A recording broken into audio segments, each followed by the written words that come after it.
O reverendo Augustus Nicodemos é pastor da presbiteriana e bacharel em teologia.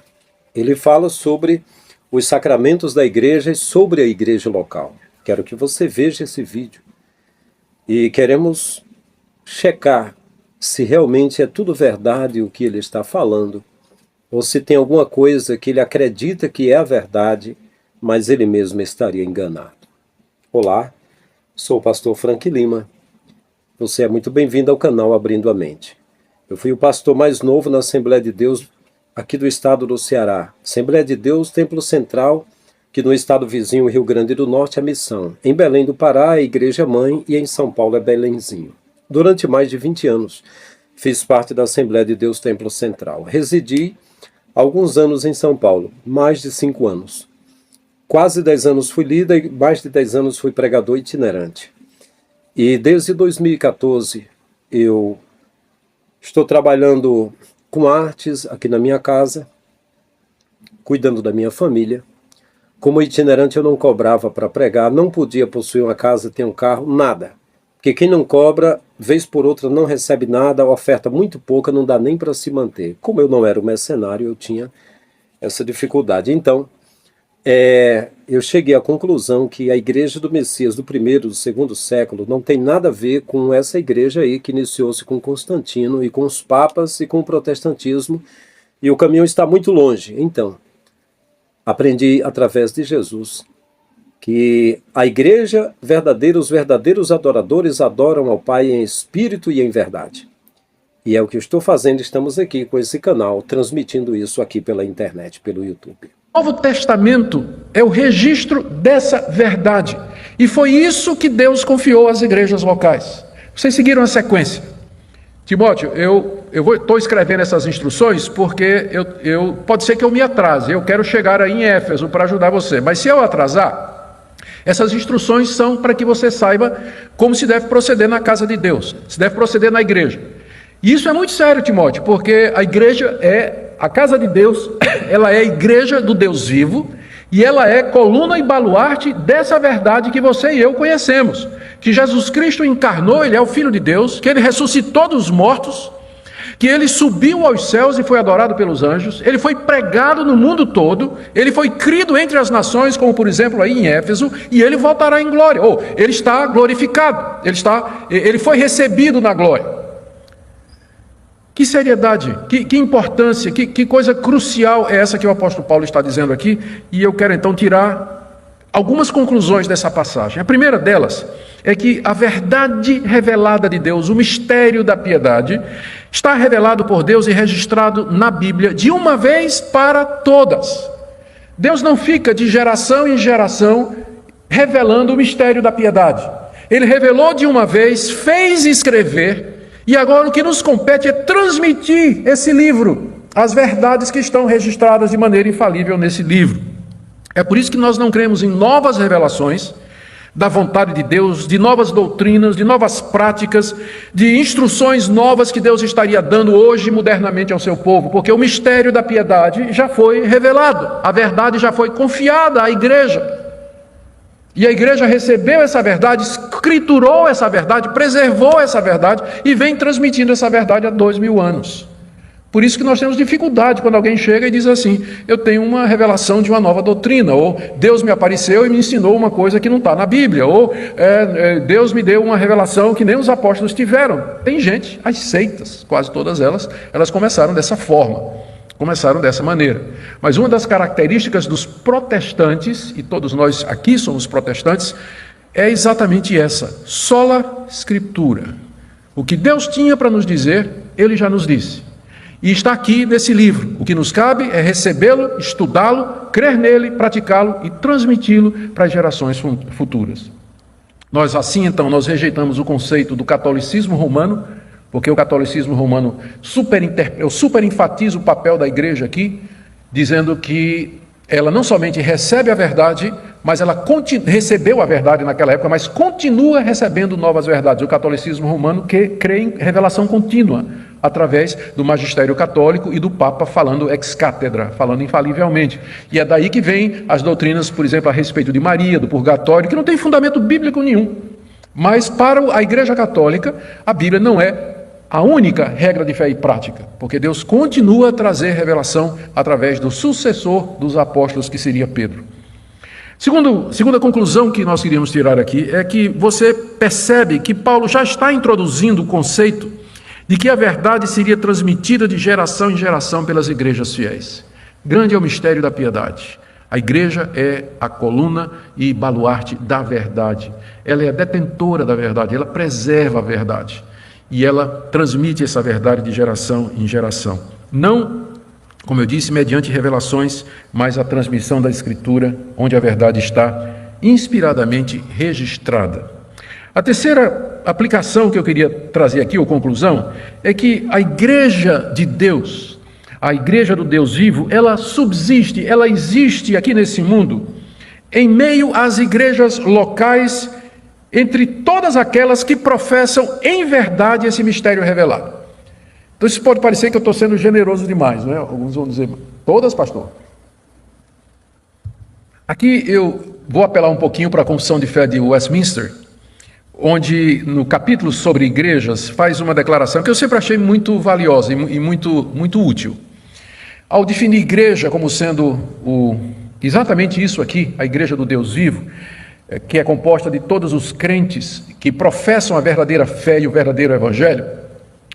E a confissão de fé, ela dá três marcas do que seria uma verdadeira igreja, ou seja, uma igreja local, que é a expressão da verdadeira igreja de Cristo, que é a pregação fiel do evangelho.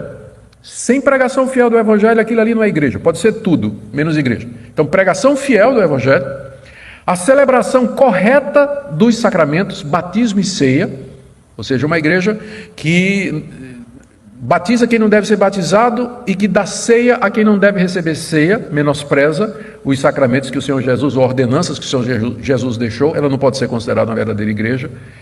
E o exercício da disciplina. Uma igreja que não disciplina os seus membros, que não corrige os seus membros, às vezes, infelizmente, com medidas mais graves e severas, não é uma verdadeira igreja. É uma igreja onde todo mundo faz o que quer e fica por isso mesmo. Pregação da palavra, sacramentos e disciplina. As três marcas da verdadeira igreja. E aí, com base nisso, a Confissão de Fé diz o seguinte: dependendo da maneira como essas três marcas são exercidas, existem igrejas mais puras e menos puras. Quanto maior for a fidelidade à palavra de Deus, aos sacramentos e à disciplina, mais essa igreja será pura e melhor ela vai refletir a igreja do Deus vivo, coluna e baluarte da verdade. E agora eu vou citar as palavras da confissão. Mas há igrejas que se desviaram tanto que na verdade são apenas sinagoga de Satanás, que é um termo que é usado na Bíblia. Sinagoga de Satanás, porque já se desviaram da pregação da palavra, da celebração dos sacramentos, não tem disciplina, é uma zorra, cada um faz o que quer, não tem moralidade, não tem ética, não tem conduta, não tem nada. Quando chega nesse ponto, quando não prega mais a palavra de Deus, quando não há mais zelo e cuidado sobre as ordenanças de Deus, então, na verdade, ela se desviou tanto que não é mais a igreja, não expressa mais a igreja do Deus vivo. Foi isso que os reformadores acharam que tinha acontecido com a igreja católica na Idade Média. Por isso eles queriam começar uma reforma e por isso que eles foram expulsos, porque eles achavam que a igreja havia se desviado a esse ponto e que era preciso voltar ao Novo Testamento, uma reforma profunda e uma reforma radical. Está na moda falar sobre avivamento, né? É só isso que eu vou dizer também, não vou falar mais nada. Está na moda falar sobre avivamento. Mas para mim, avivamento é isso aqui. É quando a igreja, ela volta aos seus fundamentos. Ela de fato se torna a igreja do Deus vivo, coluna e baluarte da verdade. Você pode ter emoções, você pode ter gritaria, você pode ter todo tipo de manifestações, mas se isso não produzir pureza nessas três áreas, então nós estamos labutando em vão. Mas eu disse tudo isso para dizer também o seguinte, que a igreja do Deus vivo, ela é maior do que a sua denominação, é maior do que a minha denominação. Isso é importante porque às vezes a gente acha que, né, só somos nós mesmos, e que os outros são meia boca ou qualquer coisa assim.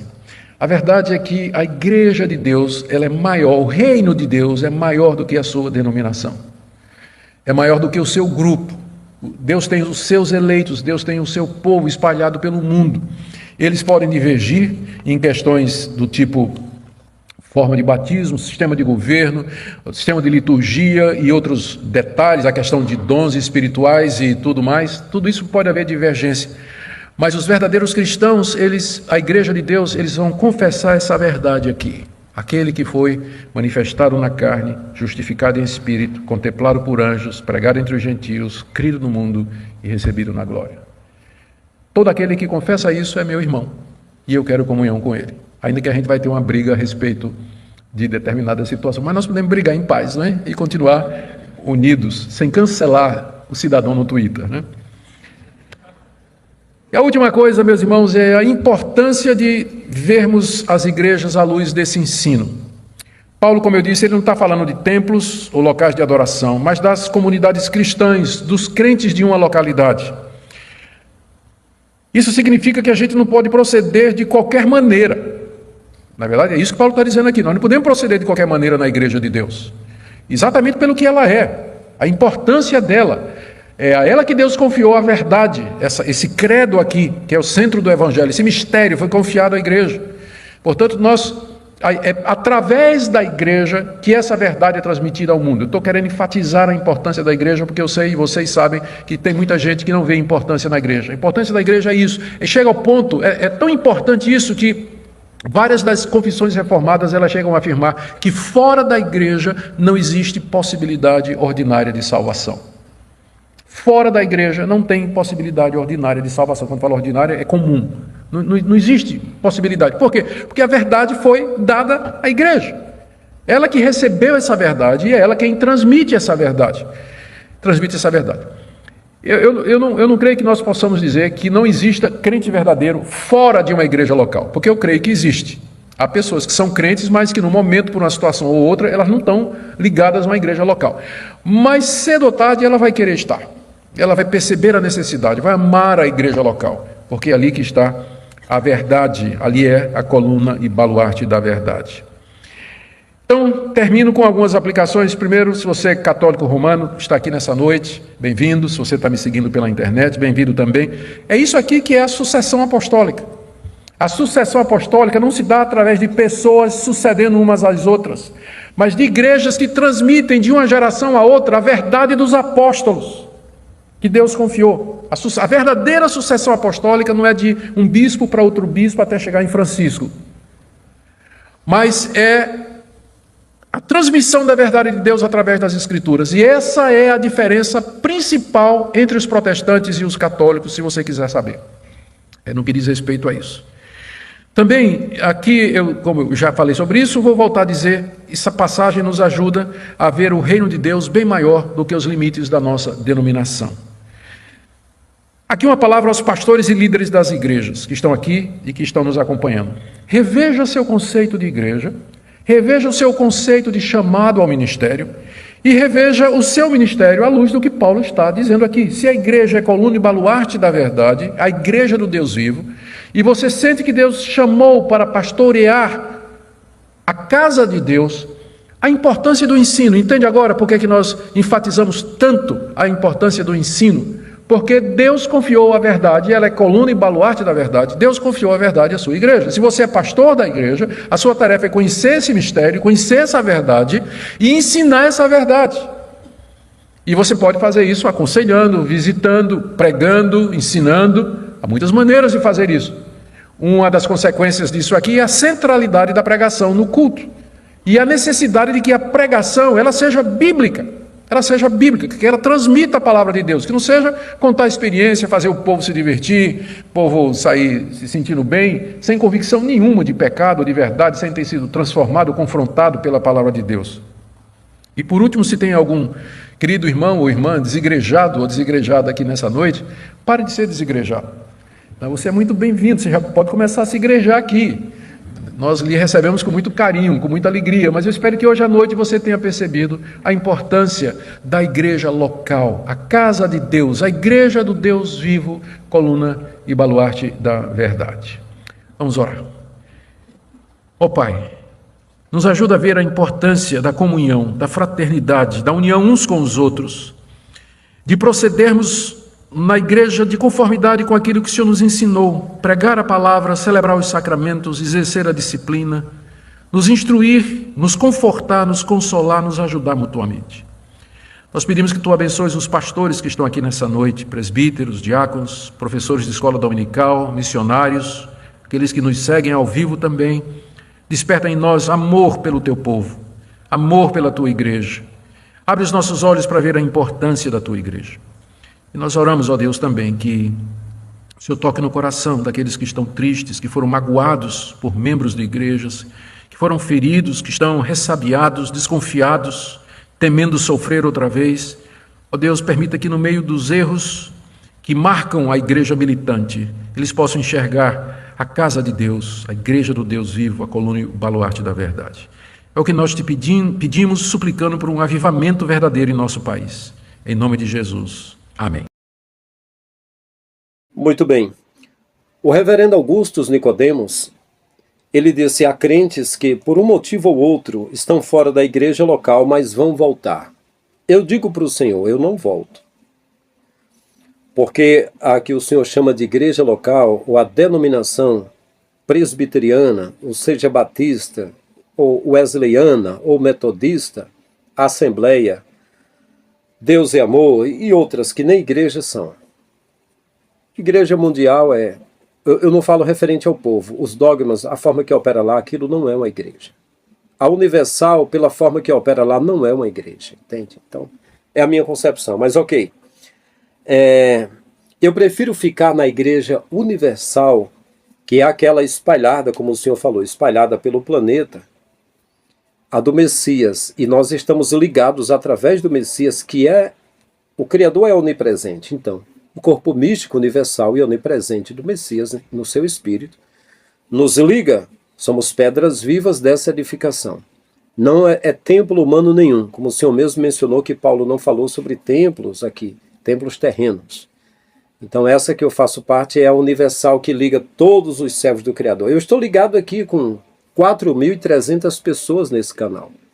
E não estamos em um templo físico que nem precisa. Nós estamos conectados no corpo místico do Messias através de sua palavra, sua verdade, que é pão para a vida eterna. Pois bem, ele falou, vão perceber a necessidade e vão amar a igreja local. Olha, a igreja do Messias a gente ama. É como Paulo disse em 1 Coríntios 13, se não me falha a memória. Agora, pois, permanecem esses três, fé, esperança e amor. Esses três, mas o maior é o amor. Então, realmente, nós nos amamos de verdade. A igreja do Messias, o coração arde, é como disse Paulo, entranhas de misericórdia. Agora, o sistema templário que existe aí, através dos cavaleiros templários que apoiaram Martim Lutero na Reforma, esse sistema maçônico templário, isso aí dá uma agonia, dá uma frieza no sangue. Eu achei muito... bem explicado o que o senhor falou. O senhor é um homem que tem bastante sensatez aí, né? Uma pessoa que tem conhecimento, eu respeito as pessoas que têm conhecimento bastante. E as pessoas que têm conhecimento, se eu demonstro também conhecimento, as pessoas sempre me respeitaram. Inclusive os pastores sempre me respeitaram, né? Eu sou uma pessoa de respeito também. Então, alguma coisa aqui que eu discordar não é da sua pessoa, mas olhando pela visão da Escritura que eu vejo. Pois bem, então, o Nicodemos disse, na igreja local está a verdade. Eu vou discordar aqui do senhor. Para mim, a igreja que nela está a verdade, ela está conectada em Jesus. E Jesus disse para a samaritana, o dia já veio e a hora chegou, que não tem mais culto físico. Não.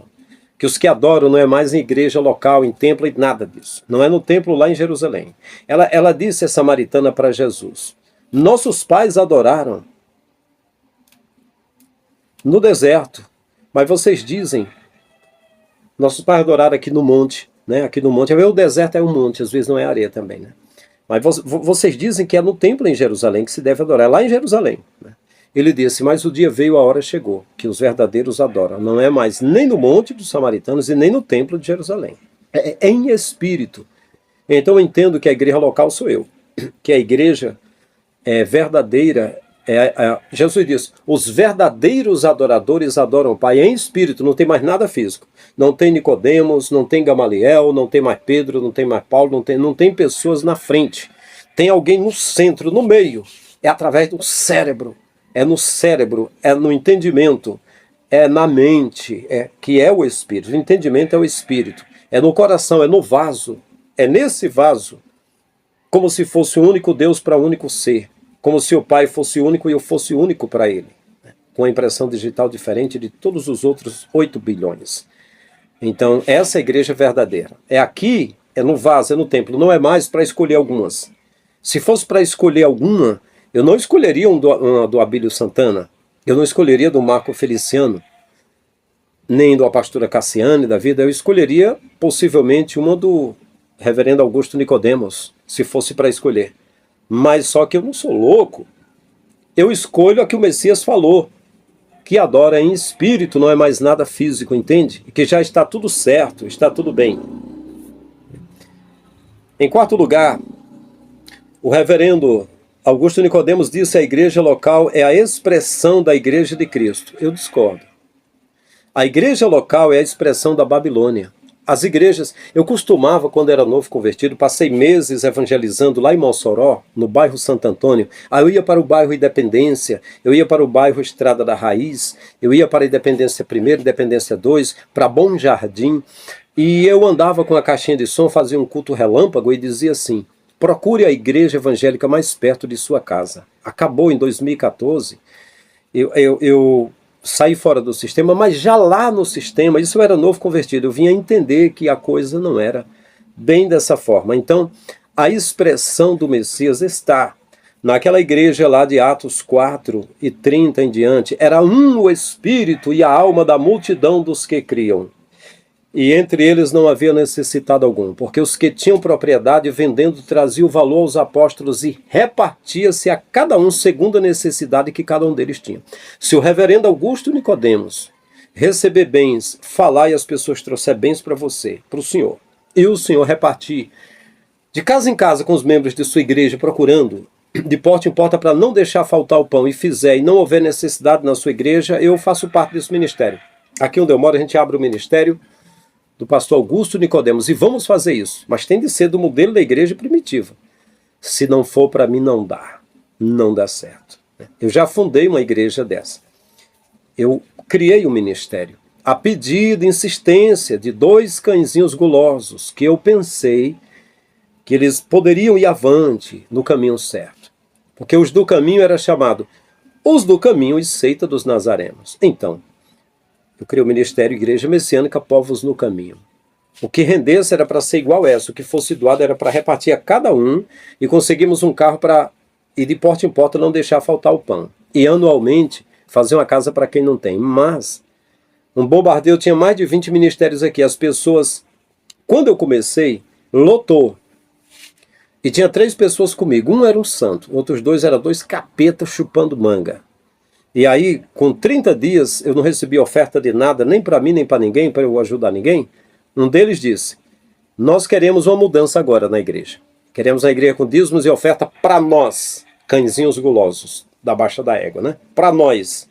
Eu falei, então, eu estou fora de vocês. Se vira que eu estou saindo fora. Passei uns dias com um sobrinho meu e umas pessoas, poucas pessoas, mas não tinha como eu manter um salão e tudo, que eu não sou negociante da fé, eu não tinha. Eu disse a eles que fossem cada um para suas casas. Mas aquele plano que íamos levar avante parou ali. Então, se for assim, é uma igreja que ame, que tenha tudo em comum, ninguém diga que o que tem é coisa é sua, mas tudo é em comum. Beleza, essa é a expressão da igreja de Jesus, mas se não for assim, não é. Em quinto lugar, batismo e ceia são os sacramentos que Jesus deixou. Eu vou discordar do Senhor. Quando os discípulos de João perguntaram a Jesus por que ele não estava efetuando batismo, alguma coisa do tipo, Jesus ele falou que, olha, vocês estão lavados pela palavra. O batismo era apenas um símbolo de lavagem, não precisava lavagem pela palavra. A palavra que você já sabe que Jesus deu a vida para salvar e você creu, você já está lavado, não precisa nem mesmo desse batismo. O batismo significa ser introduzido em. Quando você acredita, já recebe. Quando 3.000 pessoas creu na mensagem de Pedro, já recebeu. Não foi para as águas. Eu até perguntei no chat GPT. Está escrito que 3.000 pessoas ouviram a pregação de Pedro na festa de Pentecostes. E aí? Pedro disse, esse povo que está falando língua aqui, era numa festa, tinha 42 nações reunidas, representadas por pessoas. E aí Pedro disse, essas pessoas que vocês presumem que estão embriagados, não. É a profecia do profeta Joel que se cumpriu, o Espírito Santo foi derramado. E aí ele pregou. E 3.000 pessoas que fizeram romaria para Israel aceitaram a fé. Creram e foram batizados. Opa! Foram batizados como? Eu perguntei ao chat GPT, ele disse, não, que eu saiba não foi no Rio Jordão, não foi em lugar nenhum, pode ter sido no lugar desconhecido. Não, eles foram introduzidos no conhecimento. E quando foram batizados na nuvem de Moisés, o que foi? Está escrito que o povo foi batizado na nuvem de Moisés. Choveu na cabeça deles? Não. A nuvem era para amenizar o calor e a coluna de fogo para guiar a noite. Apenas foram envolvidos pela nuvem, ou seja, quando a pessoa acredita é envolvido, é dito que é um batismo. Mas aí na Assembleia ensina que o batismo tem de falar a língua, mas não é falar em espanhol, em cantonês, em russo, em alemão, em castelhano, né? Ou inglês. Não. É labaxéria, cantariana, tripa na chulipa, meta la chibanca, eita balamacia, pindamonhangaba, terra nostra, hipertensão, hipermagazine, Itamaraty. É isso. Então é uma loucura. Pois bem, mas não, esse sacramento Jesus não deixou, não. Quando ele disse, quem crê e for batizado, e quem crê ia aceitar. E quem não crê será condenado. Poderia ser assim, quem não crê e não for batizado. Não. Quem crê foi introduzido no conhecimento. Entende? Quem crê, entender, aceitar o perdão, né? É isso, não é o batismo físico. Mas Jesus não ligava se eles batizassem ou não importava. Que era só um símbolo. O que Jesus fez não foi símbolo. Jesus pode ter sido tipificado, pode ter sido simbolizado, pode ter sido apontado de diversas formas, mas o que ele fez foi real, né? Segundo a Escritura foi real, não foi coisa mais, então acabou o símbolo. Não tem mais figura, estola sacerdotal do sacerdote, não tem mais santuário terrestre para a nova aliança, nem figura sacerdotal, nem culto divino, não tem mais nada disso. Quem crê e for batizado será salvo. É só isso. É só acreditar e aceitar, ser batizado, ou seja, ser introduzido nesse conhecimento. E acabou. Então, sacramentos que Jesus deixou seria o quê?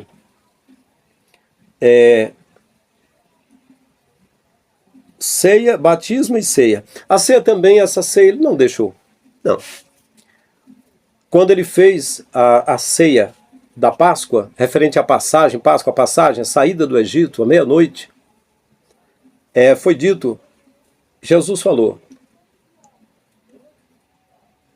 isso é o meu corpo que é dado por vós, fazer isto em memória de mim. O que ele estava dizendo? O doutor Augusto Nicodemos é teólogo, ele sabe que o pão que Jesus falava, que é ele, representa a palavra dele. Esse é o pão.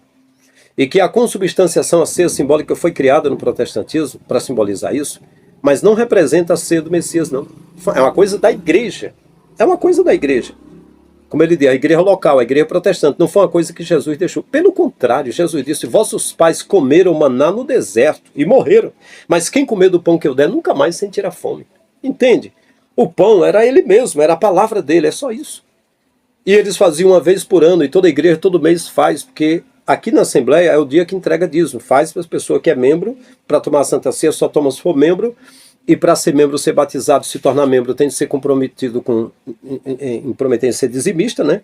Ele tem de professar que vai ser dizimista, que vai ser fiel, que vai obedecer o líder da igreja, a igreja obedecer a Jesus. Obedecer a Jesus lá no final. Tem de obedecer as regras da igreja, a cartilha da igreja, a doutrina da igreja, a liturgia da igreja, tudo. Tem de fazer todos os rituais que eram feitos no Antigo Testamento, noutra escala diferente. Mas Jesus falou para a samaritana, nem é no templo, nem é no monte mais. É no cérebro, é na mente, é no espírito. Deus é espírito, Deus não é templo, Deus não é palmas, Deus não é música, Deus não é dança, Deus é espírito. Importa que os verdadeiros adoradores adorem o Pai em espírito, os verdadeiros. Então, doutor Augusto, a igreja local, a denominação, não é a verdadeira, e os que estão lá não são os verdadeiros adoradores. É o que eu vejo baseado no que o mestre, bacharel, PhD em divindade, THD, doutorado, mestrado, graduação, Deus está dizendo, né? E aí sim, a ceia. Ele disse, eu nunca mais vou participar de uma ceia aqui na terra com vocês, só vou participar de uma nova no reino de meu Pai. Então essas que é feito que Jesus está presente, ele não está presente, nem disse que estaria e não é para ele. É na verdade uma ceia mitraica que foi instituída através da Igreja Católica. Ora, ele disse que batismo e ceia e sacramentos que Jesus deixou e também disciplinas são a marca da verdadeira igreja. Eu não vi disciplina nenhuma. Jesus não deixou nenhuma disciplina. O que ele deixou no lugar da disciplina foi amor. Então ele até fala o seguinte, a pregação e os sacramentos que correspondem na ceia e no batismo, né? E disciplina são as 3 marcas da verdadeira igreja. Eu vou discordar do senhor de novo. Com todo respeito, entende? Mas como o senhor é líder de um templo, o senhor tem de estabelecer essas regras de cartilha. E como eu não estou liderando em templo, então eu vou direto aqui na verdade. Quando Paulo falou em 1 Coríntios 13:13, agora pois permanece fé, esperança e amor. Esses 3, mas o maior é o amor. Então eu digo que ao invés, por exemplo, a pregação, ela não é mais necessária, a pregação, ficar pregando, dando discurso, porque tem 3 discursos, tem o forense, né, do juiz, do advogado, e tem o eclesiástico do pastor e do padre, e tem o político, né, que os políticos dão discurso. É uma arte grega, não é precisa essa arte. Uma vez que creu em Jesus, não precisa mais pregação. Crendo que ele é Salvador, tendo a vida eterna, leia a Escritura, não precisa ir para um culto para ver artistas se degladiando para ver quem prega melhor, usa a sua oratória, né? Marco Feliciano da vida e tanta gente dando seus discursos lá, inflamados, né, em nome da denominação, só não tem coragem de falar a verdade, né? Mas aí não precisa mais disso.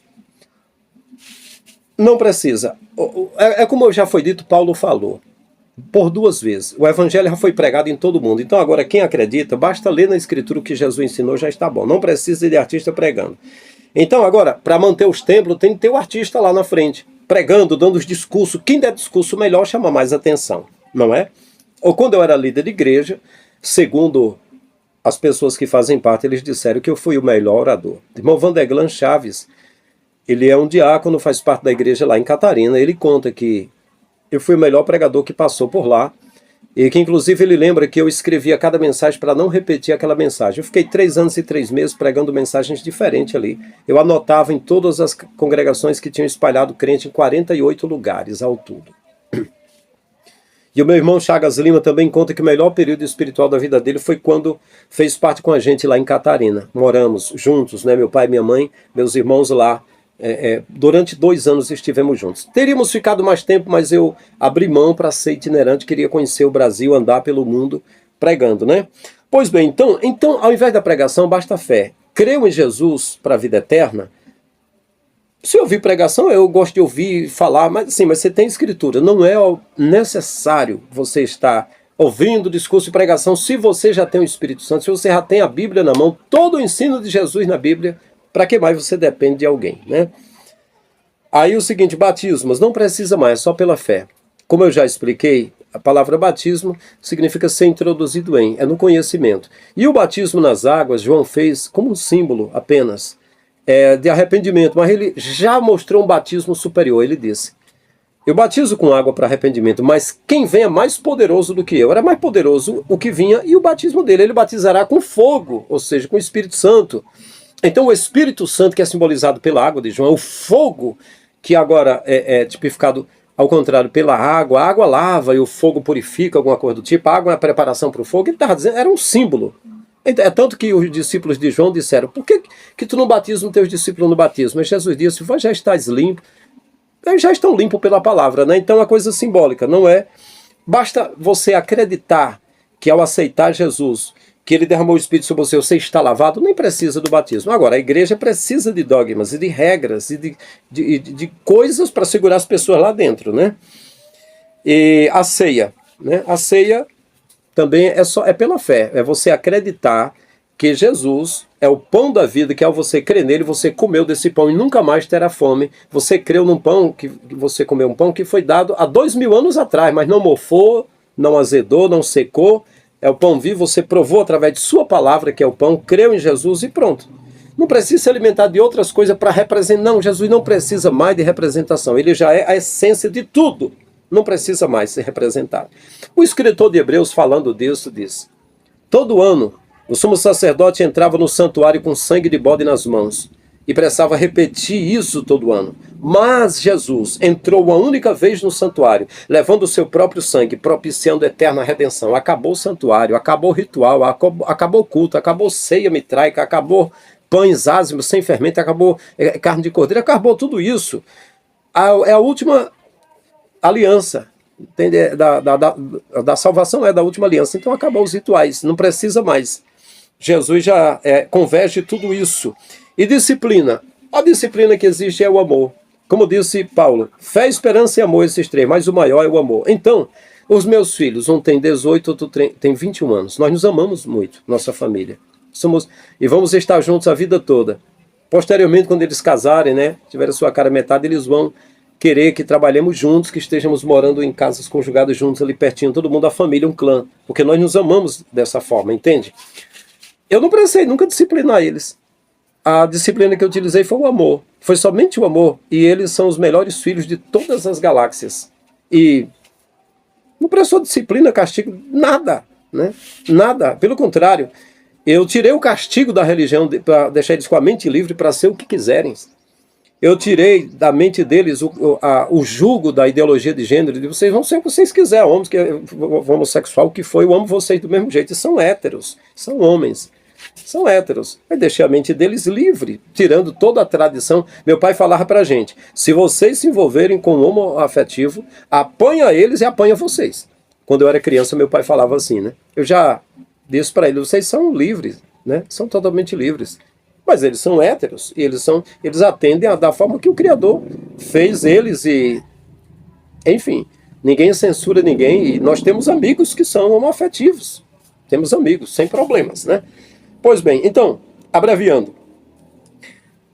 O reverendo disse que as igrejas se desviaram tanto que se tornaram sinagogas de Satanás. Eu concordo 70% com o senhor. Não é que as igrejas se desviaram tanto que se tornaram sinagogas de Satanás. Eu digo que a igreja do Messias, aquela do 1º e 2º século, aquela lá foi barrada e há pessoas praticando o que eles praticavam. Mas só que as denominações todas são sinagogas, inclusive a do Senhor. Não é porque o Senhor seja do mal, que o Senhor tenha escolhido, o Senhor tenha feito... Não, o Senhor estudou teologia, eu também estudei num nível menor, possivelmente, o Senhor estudou mais, graduou-se, né, em Westminster, nos Estados Unidos, mas eu digo para o Senhor que o que começa errado, termina errado.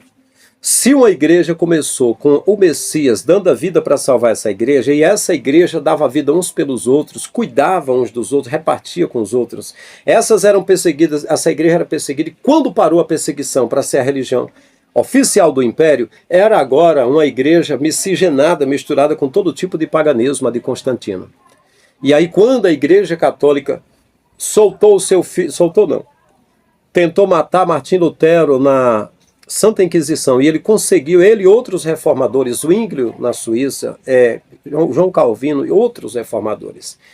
E ele saiu fora, mas saiu com a reforma não feita. Não foi feita a reforma. Quando você faz uma reforma numa casa, você abre uma porta aqui, você fecha uma janela ali, você bota uma parede aqui.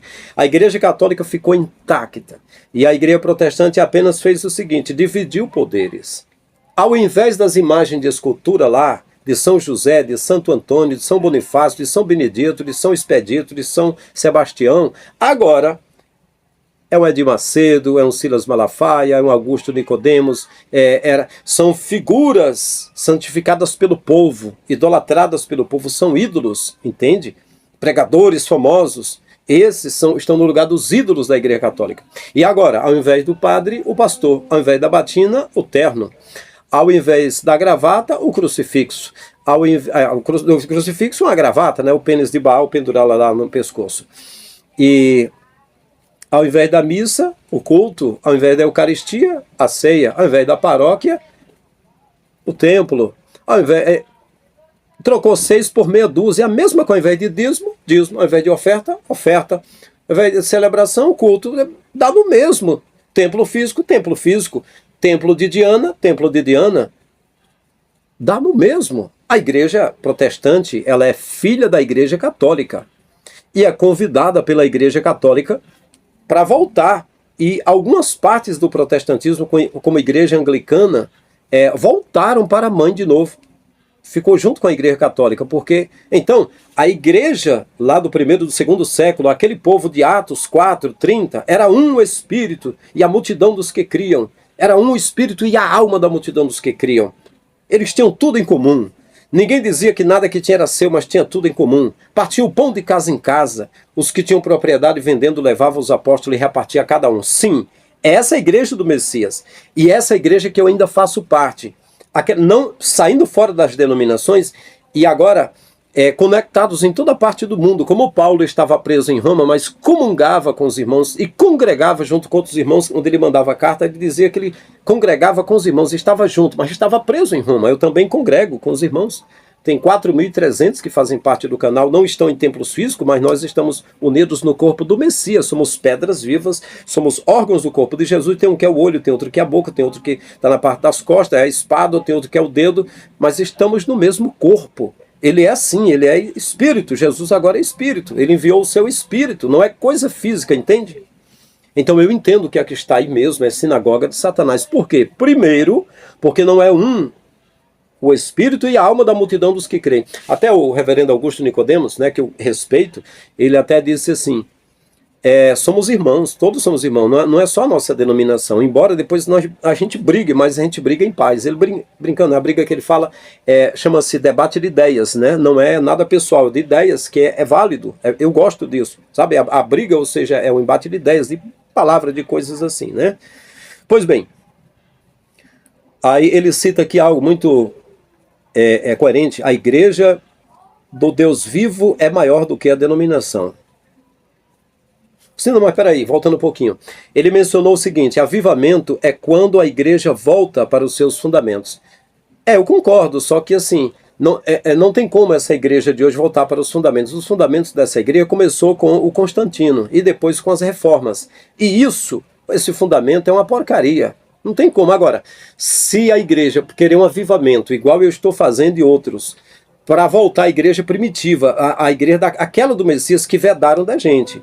O que foi me apresentado na Assembleia não foi a igreja do Messias do século I, foi uma denominação criada por 2 missionários maçônicos suecos, Daniel Berg e Gunnar Wingre, sustentados pela maçonaria em templos maçônicos, segundo amigos da maçonaria já falaram, e segundo sites maçônicos e lojas maçônicas que rezam isso. Então me apresentaram aquilo. Então, para eu voltar para aquilo, eu vou voltar para mais o início da maçonaria, quando era um pouco mais discreta ou secreta, né? Então, não tem como a igreja do reverendo Augusto Nicodemos retornar mais às raízes de Jesus. Você não é aquela igreja do Messias lá. É algo diferente, que não tem como retornar. Eu entendo que é bom os fundamentos. Nesse fundamento está escrito que a pedra que os edificadores rejeitaram, que os edificadores foram, digamos, os fariseus e saduceus, rejeitaram em Israel, fora com ele, não temos rei senão a César, botou o povo para dizer. Eles, a maçonaria, digamos assim, da época, espiritualmente, os que rejeitaram, tornou-se a pedra de esquina, a pedra angular dessa edificação espiritual que é Jesus, que nós fazemos parte, entende? Mas aí o avivamento, para voltar aos fundamentos, não tem como voltar, teria como largar essa falsa construção, né? E voltar para a pedra de esquina, que é o Messias, que a igreja evangélica não tem pregado. E na hora que pregar o Messias, a primeira coisa, se o reverendo Augusto Nicodemos tem um templo, e tem templos, tem de falar para eles, a partir de agora, nem em Jerusalém, nem em São Paulo, nem no Rio de Janeiro, nem onde tem templo, será o lugar da adoração. A adoração será no seu coração. Jesus disse até que quem entrasse no seu quarto em secreto e falasse com o Pai seria respondido. Não precisa buscar Deus no templo, a casa de Deus, que não existe. Casa de Deus são pessoas. Entende? Então a igreja do Deus vivo é maior do que as denominações. Concordo com o senhor. Na verdade eu digo que a igreja do Criador, do vivo mesmo, não tem nada a ver com denominação. Não é questão de ser maior. É única e não é denominação. Né? Agora ele falou que fora da igreja não há salvação. Bom, fora do templo está a salvação. Dentro do templo está a iniquidade. Porque Jesus mesmo entrou 2 vezes, tentaram matá-lo, apedrejado e jogando pela janela. Pedro e Tiago entrou, pegaram os 2 para matá-lo. Mataram Tiago a fio da espada, prenderam Pedro para matar, mas aí um anjo soltou. Passando por 3 cadeias. E aí? Pedro entrou novamente com João, pegaram para matá-lo, mas como tinham curado um paralítico, não mataram na hora. A verdade é que lá dentro havia pedras e espadas e varapaus. Os presbíteros eram os guardas permitidos pelo Império Romano. Era a igreja lá, entende? E Jesus, ele não se tornou presidente daquela igreja, pelo contrário, ele ia ensinar. Não aceitavam Jesus no púlpito, ele era um pregador persona non grata. Ele pregava fora do alpendre, ele pregava lá fora, entende? Tinha o átrio, tinha o lugar santo e o santo dos santos, as divisórias representando o tabernáculo, o templo de Salomão. E lá fora, onde tinha a caixinha na parede que a viúva botava oferta, Jesus falava lá fora, todo dia, por um período de tempo. Está escrito que os fariseus e escribas e os maiorais do povo procuravam matá-lo. Todo dia Jesus ensinava fora do templo e procuravam matá-lo. Então eu digo que a igreja do Deus vivo é a maior expressão... A igreja do Deus vivo é a maior do que a denominação. Eu digo que a igreja do Deus vivo não é a denominação que é corroborada por templos, não é templo. A igreja do Deus vivo existe, não é denominação. Nicodemos disse que Paulo falou, não foi de templos nem denominações. Você está correto. Quando Paulo falar sobre questão de igrejas, está correto. Por isso que eu respeito o senhor, porque o senhor fala muita coisa coerente, entende? Embora, como o senhor disse, que a gente brigaria, numa briga verbal, é amigavelmente falando, e eu digo que eu agradeço. Uma pessoa tendo entendimento e me ensinando, eu agradeço porque eu cresço. Ensina o sábio e ele se fará mais sábio. Não fale com tolo, com sabedoria, para que não te despreze, né? Então, eu digo que também Jesus diz para não dar o que é santo aos cães, nem lançar pérolas aos porcos, né? Eu respeito quem é digno de respeito, quem fala. Mas a gente discorda em algumas coisas, né? Quando o senhor falou, fora da igreja não há salvação. Eu concordo que fora da igreja do Messias, que está ligado no Messias, fora do Messias, né? Não há salvação. Né? Como disse Pedro, para onde iremos nós? Tu tens as palavras da vida eterna. Ou para quem iremos nós? Para quem iremos nós? Tu tens as palavras da vida eterna. Jesus tem. Está escrito nos evangelhos, está na sua mente, o Espírito testifica com você. Não precisa nem ir para templo. Agora, é claro, quem tem templo tem de fazer a propaganda para que o pessoal vá para o templo. E para concluir, o Senhor fala o seguinte, para de ser desigrejado. Eu não tenho nem como ser desigrejado e nem parar de ser desigrejado, nem uma coisa nem outra. Primeiro, porque eclésia significa povos tirados para fora. Fora de quê? Fora do sistema, fora do templo. É o modelo, igreja, a minha igreja, disse Jesus, o meu povo, né, edificarei sobre mim mesmo, sobre a rocha, né, milenar, sobre mim. Então, essa igreja edificada no Messias é povos tirados para fora. Ele disse em João 10, eu sou o bom pastor.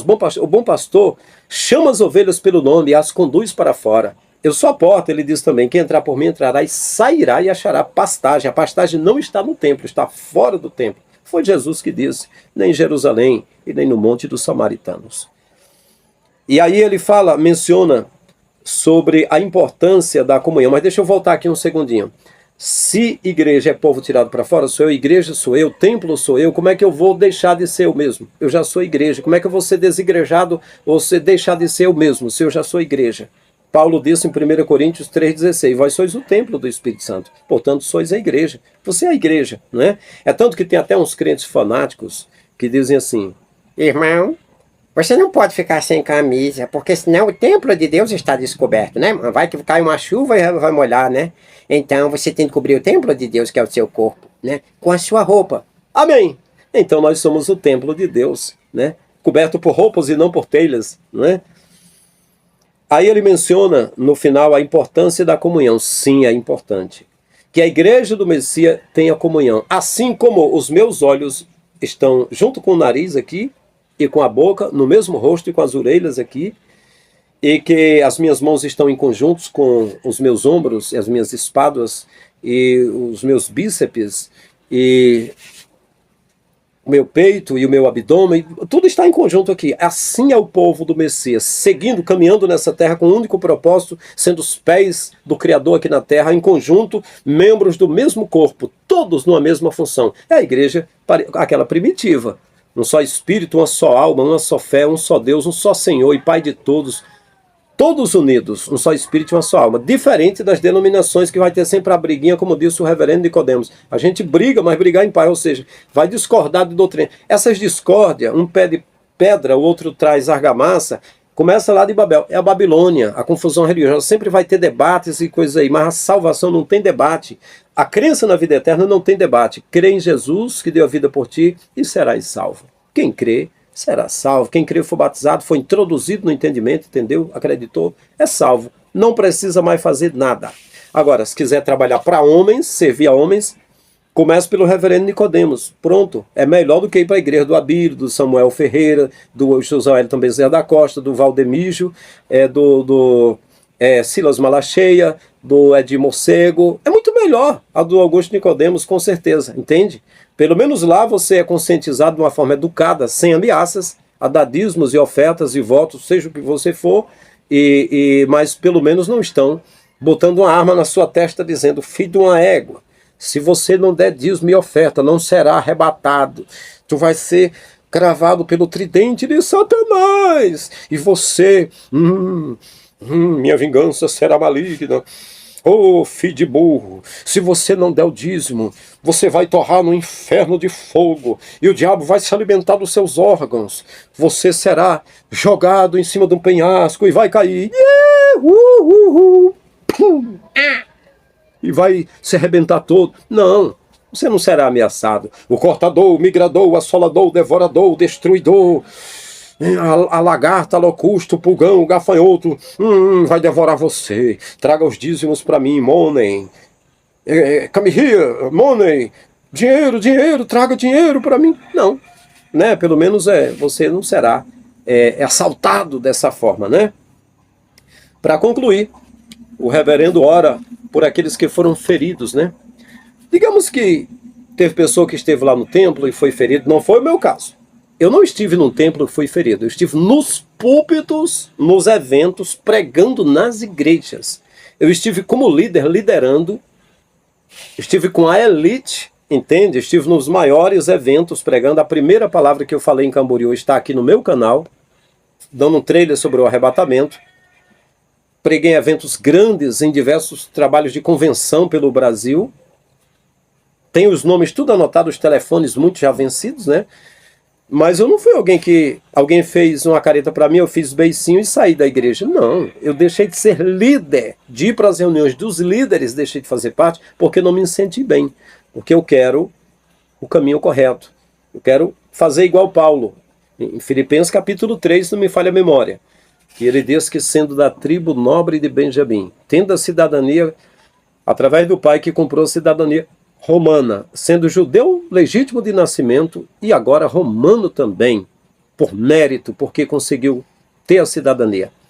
Tendo o pai fariseu e ele também sendo fariseu, tendo sido apresentado ao 8º dia circuncidado, igual Jesus foi circuncidado, segundo a ordem dos fariseus, zeloso da lei, aprendeu aos pés de Gamaliel, não é?